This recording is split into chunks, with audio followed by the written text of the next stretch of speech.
நான் எப்படி ஜாதக ரீதியாக பொருத்தம் பார்க்குறோம் அப்படிங்கிறத உங்கள்கிட்ட சொல்லிக்க விரும்புகிறேன். முதல்ல நீங்கள் ஜாதகத்தை கொண்டு வந்தீங்கன்னா உங்கள் பிள்ளைக்கோ பையனுக்கோ கல்யாணம் நடக்குதுன்னா முதல்ல நீங்கள் கொண்டாடுற ஜாதகம் சரியான செக் பண்ணிக்குவேன்.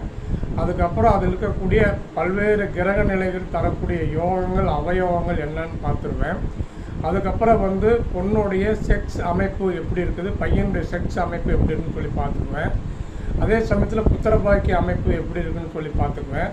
அதுக்கப்புறம் ஆயிலை கம்ப்ளீட்டாக செக் பண்ணி பார்த்துக்குவோம். பக்கத்தில் ஏதாவது கெட்ட நேரம் ரொம்ப கெடுதலான நேரங்கள் ஏதாவது வருதான்னு சொல்லி பார்த்துக்குவோம். எதிர்கால திசைகள் அமைப்புகளில் ஏதாவது பாதிப்புகள் கொடுக்குதான்னு பார்த்துக்குவோம்.